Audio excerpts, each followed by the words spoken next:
Hello everyone, welcome back to the channel. Today we're about to unleash something you won't believe. It's gonna blow your mind, so make sure you hit that subscribe button and smash the like button if you're ready for the ride. Don't forget to share this video with your friends too. Let's spread the madness together. Whether a precocious elementary schooler or a senior waiting to leave for college, all of us kids in Plainfield found ourselves counting down the days until Mescalune's mobile cinema rolled back into town.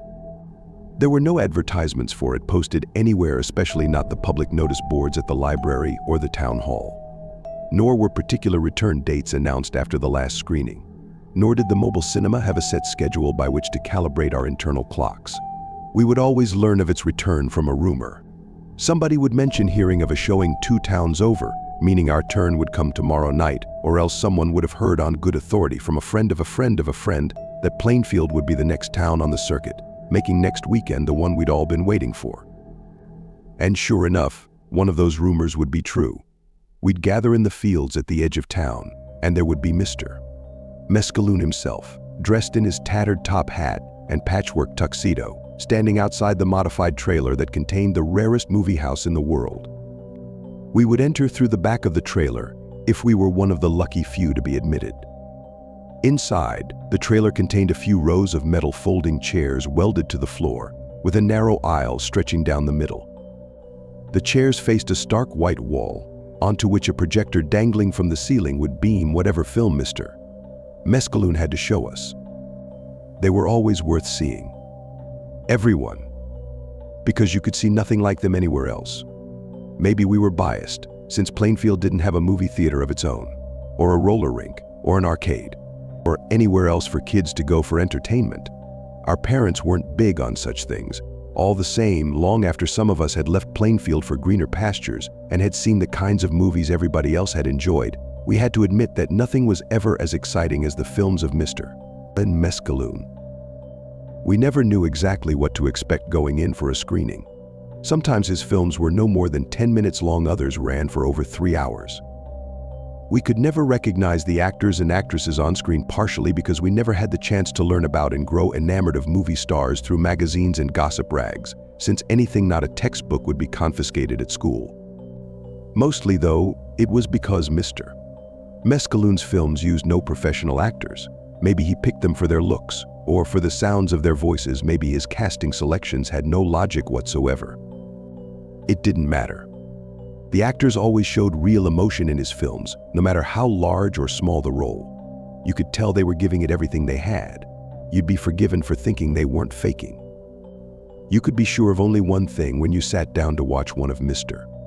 Mescalune's films: somebody was going to die. Their death wouldn't always be gory. Sure, there were the bloody ones, the machete to the skull, the 1,000 strategic cuts of the razor, the gunshot at close range. Sometimes they went cleanly garroted by a masked figure, for instance, or left twitching in a chair after drinking a glass of something toxic. Whatever the method, no matter how creative, the film death would be more realistic than you could imagine.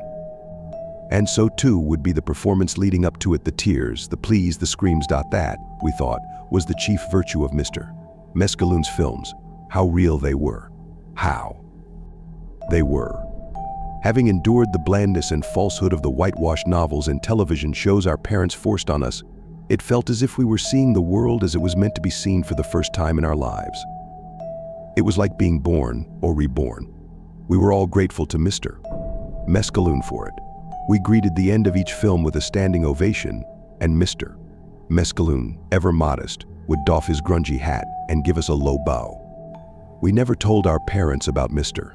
Mescalune, not only because it would entail revealing that we had sneaked out of our rooms at night and violated our curfews. We predicted that they'd claim he was the devil, like they had with our trading card games and fantasy anthologies, and prohibit us from ever visiting him again. He never charged us money for admission to his screenings. All he asked is that we enter his lottery. To each kid he admitted into the trailer, he provided a paper raffle ticket with a handwritten number on it. Once the film ended and our applause subsided, he'd reach into his hat and fish around inside until his gloved hand emerged holding a slip of paper. He'd read the number in his quiet, soothing voice and check whether any of our tickets matched it.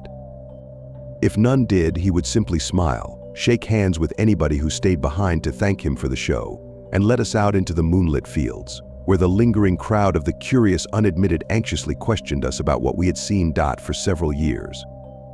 We did not know what would happen if one held a matching ticket. Then there came the night when Chris P. won the drawing. Mr. Mescalune reached into his hat like usual, and we scarcely paid attention, accustomed as we were to the slim odds of having the right number. When he announced the winner, half of us didn't even bother to glance at our tickets. Calm as ever, Mr. Mescalune repeated the number. That was when Chris, sitting in the front row, raised his hand.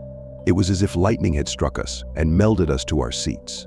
This was something even more unprecedented than the films we came to see. We started clapping, and Chris stood and nodded to us politely as Mr. Mescalune came over to congratulate him. All of us were eager to learn what Chris's prize would be, but Mr. Mescalune sent us on our way, keeping only Chris behind. Some of us waited outside the trailer for a long time afterward, but nobody emerged. Given the late hour, we had to head home, lest our families awaken and discover we weren't where we should have been. Chris's absence from school the following day surprised nobody. Who wouldn't take the day off after staying out so late? When he didn't appear the day after, we were perplexed. Once an entire week elapsed, we were downright curious. Even so, we didn't dare tell an adult. What would become of the mobile cinema once they learned of it? For that matter, what would become of? We didn't glimpse Chris again until the next time Mescalune's mobile cinema parked in the outskirts of town. Those of us who gained entry waited eagerly for the projector to warm up and give us what we needed to see. And when it finally flickered to life, dust motes swirling and sparkling in its beam, we beheld none other than Chris P. on the screen before us, sitting shirtless against a concrete wall. We erupted into thunderous applause. Our friend looked more alive on film than he ever had on the streets of Plainfield. He looked up at the camera and stared forward, as if he were looking into each of our eyes. He knew who we were. After all, he knew we'd be there, watching, enjoying. We could feel that he dedicated this performance to us. He opened and closed his mouth a few times, tentatively, as though he had a monologue to recite, but couldn't remember any of his lines. After a few attempts, he clenched his jaw and fixed his gaze someplace beyond the camera. It was like he looked through us at that point, like we were transparent, or like we were ghosts, like something that didn't exist anymore, because we weren't real enough to be worth acknowledging. A shadow fell over the frame from the foreground, climbing up Chris's face. At first, he stayed expressionless, resigned or stoic, or simply refusing to emote. Then a low rumbling burbled over the speakers. Soon it gave way to a loud, unmistakable whir, the sound of a readied chainsaw. The tears began to stream from Chris's eyes, as if they had a life independent of him. In another minute, the rest of him had caught up, and his body began to shake as he broke into convulsive sobs. A figure wearing all black, with face obscured beneath a black ski mask, entered the frame. A chainsaw rattled in the figure's gloved hands. Chris regarded the newcomer and murmured something inaudible beneath the chainsaw's whine. The words weren't important anyway. He could have narrated a shopping list, and it would have seemed imbued with purpose and meaning and vitality. He had us riveted. The figure raised the chainsaw over Chris's head. Our friend closed his eyes, trembling. The blade lowered toward his neck. The figure fainted once, twice. Then, in one powerful downward swing, the chainsaw bit into Chris's spine. He yelped, but the sound was cut short as the blade did its work. His head flopped forward, then fell to the ground.